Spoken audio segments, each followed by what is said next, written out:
Hi hello friends, ചെമ്പരപ്പൂ സീരിയലിൻ്റെ ഒരു വീഡിയോയിലേക്ക് എല്ലാ കൂട്ടുകാർക്കും സ്വാഗതം. ശരത്തിനെതിരെയുള്ള കേസ് പിൻവലിക്കണമെന്നൊരാവശ്യമായിട്ട് ലക്ഷ്മി ചന്ദ്രയുടെ അടുത്തേക്ക് വരുമ്പോഴേക്കും കേസ് ഞാൻ പിൻവലിക്കാം, പക്ഷേ അതിനൊരു കണ്ടീഷൻ ഉണ്ടെന്ന് ചന്ദ്ര ലക്ഷ്മിയോട് പറയുന്നുണ്ട് കേട്ടോ. കേസ് പിൻവലിക്കണം എന്നുണ്ടെങ്കിൽ നിന്റെ മകളും നിന്റെ മകളെ കല്യാണം കഴിച്ചിരിക്കുന്ന എൻ്റെ മകനും ഈ വീട്ടിൽ നിന്ന് മാറി താമസിക്കണം എന്നാണ് ചന്ദ്ര പറയുന്നുണ്ട്. ഇത് കേൾക്കുമ്പോൾ ലക്ഷ്മിക്കും ദേവുവിനും രേവതിക്കും ഒക്കെ ഭയങ്കര സങ്കടമാകുകയാണ് കേട്ടോ. ഇതിനിടയിൽ നമ്മുടെ സച്ചിയും രേവതിയും വക്കീലിനെ പോയി കാണുകയും ചെയ്യുന്നുണ്ട്. അവർ ചോദിക്കുന്ന 5 ലക്ഷം രൂപ നമ്മുടെ സച്ചിൻ രേവതി ഒപ്പിച്ചു കൊടുക്കുകയാണ് കേട്ടോ. അതിൽ നിന്നൊരു 2 ലക്ഷം രൂപ വക്കീൽ ഈ കേസ് പിൻവലിക്കുന്നതിന് വേണ്ടിയിട്ട് ചന്ദ്രയ്ക്കായിട്ട് തിരിച്ചു കൊടുക്കുകയും ചെയ്യുന്നുണ്ട്. അതിനുശേഷം ഈ കിട്ടിയ പൈസയുമായിട്ട് സ്വന്തം വീട്ടിലേക്ക് ചെല്ലാൻ പറ്റാത്തതുകൊണ്ട് തന്നെ ചന്ദ്രമതി അത് ബുദ്ധിപൂർവ്വം തന്നെ ഭാമയുടെ വീട്ടിലെ അലമാരിയിലാണ് സൂക്ഷിക്കാനായിട്ട് ഏൽപ്പിക്കുന്നതും. ഇതൊന്നും അറിയാതെ ആ സമയത്ത് നമ്മുടെ രേവതി ഭാമയുടെ വീട്ടിലേക്ക് ചെല്ലുകയും ചെയ്യുന്നുണ്ട്. ആ സമയത്ത് ചന്ദ്ര രേവതിയോട് പറയുന്നുണ്ട്, മഴ പെയ്യുന്ന പോലെ ഉണ്ട്, നീ ഒരു കാര്യം ചെയ്യട്ടെ, ടെറസിൽ കുറച്ച് തുണി വിരിച്ചിട്ടുണ്ട്, ആ തുണിയൊക്കെ ഇങ്ങനെ എടുത്തോണ്ട് വാ എന്നിങ്ങനെ പറയുക കേട്ടോ. രേവതി ആണെങ്കിലും ഒരു മടിയും കൂടാതെ തന്നെ ടെറസിൽ അവിടെ വിരിച്ചിരുന്ന തുണികളെല്ലാം തന്നെ എടുത്തുകൊണ്ട് താഴേക്ക് വരുന്നുമുണ്ട്. അതിനുശേഷമാണ് കേട്ടോ രേവതി തിരിച്ച് വീട്ടിലേക്ക് ചെല്ലുന്നത്. രേവതിക്ക് നല്ല വിഷമമൊക്കെ ഉണ്ട് കേട്ടോ. എന്നാൽ രേവതി തിരിച്ച് വീട്ടിലേക്ക് ചെല്ലുകയും ചെയ്യുന്നുണ്ട്. അതിനുശേഷം നമ്മുടെ ചന്ദ്രയും ഭാമയും കൂടെ സംസാരിക്കുകയാണ്. ഭാമയുടെ വീട്ടിലെ അലമാരിൽ സൂക്ഷിച്ചിട്ടുള്ള ആ കാശ് എടുത്തുകൊണ്ട് വരാനായിട്ട് ചന്ദ്രമതി ഭാമയോട് ഫോണിൽ കൂടെ പറയുകയാണ്.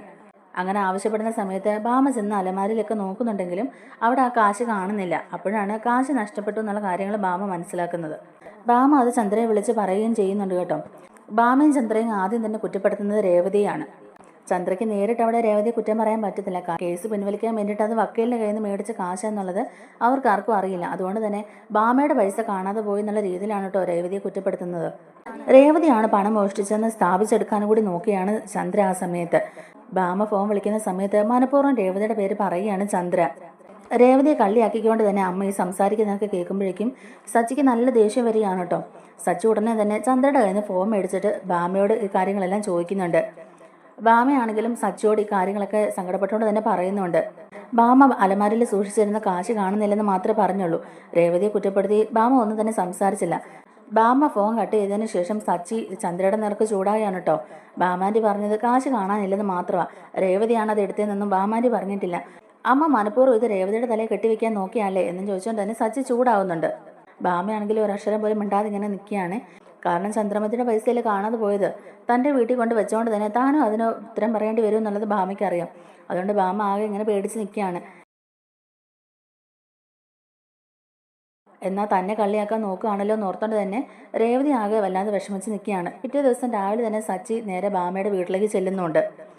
അവിടെ ചെന്നതിന് ശേഷം ഭാമയുടെ നേർക്ക് ചൂടായിക്കൊണ്ട് തന്നെ സച്ചി ചോദിക്കുന്നുണ്ട്, നിങ്ങളുടെ അലമാരിൽ നിങ്ങൾ സൂക്ഷിച്ചു വെച്ചിരുന്ന കാശ് കാണാതെ പോയതിന് നിങ്ങൾ ഉടനെ രേവതിയുടെ തലയിലേക്ക് എന്തിനാണ് അത് എടുത്ത് വെക്കുന്നത്? രേവതി അത് എടുത്തെന്നുള്ളതിന് നിങ്ങളുടെ കയ്യിൽ എന്തെങ്കിലും തെളിവുണ്ടോ എന്നുള്ള രീതിയിലൊക്കെ നമ്മുടെ സച്ചി ദേഷ്യപ്പെട്ട് ചോദിക്കുക.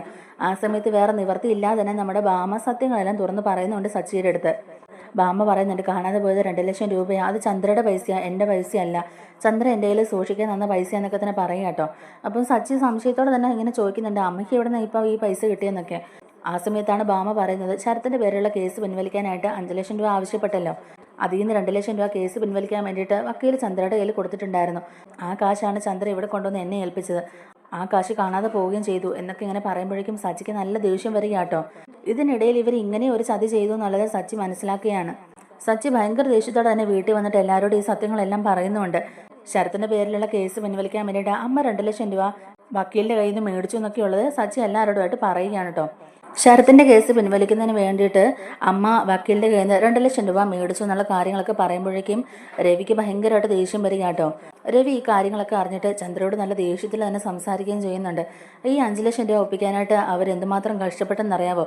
രേവതിയും സച്ചിയും ഒരുപാട് ബുദ്ധിമുട്ടായി ഈ പൈസ ഉണ്ടാക്കിയത്. അതുകൊണ്ട് ഈ പൈസ നീ തന്നെ അവർക്ക് തിരിച്ചു കൊടുക്കണമെന്നൊക്കെ ചന്ദ്രയോട് രവി പറയുകയാണ്. തൻ്റെ കള്ളക്കളികളെല്ലാം പൊളിയുകയും ചെയ്തു. സച്ചിക്കും രേവതിക്കും ഈ കാശ് തിരിച്ചു കൊടുക്കുകയും വേണം. ഇതും കൂടെ കേൾക്കുമ്പോഴേക്കും നടുങ്ങി വരച്ച് നിൽക്കുകയാണ് ചന്ദ്ര. അങ്ങനെ ചന്ദ്രയുടെ ഈ കള്ളത്തരവും പൊളിയുകയാണ്. രേവതി അല്ല കാശ് മോഷ്ടിച്ചെന്നുള്ളത് സച്ചി തെളിയിക്കുന്നുമുണ്ട്. നമ്മുടെ വീഡിയോ ഇഷ്ടമായിട്ടുണ്ടെങ്കിൽ ഒന്ന് ലൈക്ക് ചെയ്യാനും നമ്മുടെ ചാനലിലൂടെ ഒന്ന് സബ്സ്ക്രൈബ് ചെയ്ത് സപ്പോർട്ട് ചെയ്യുകയും ചെയ്യണേ.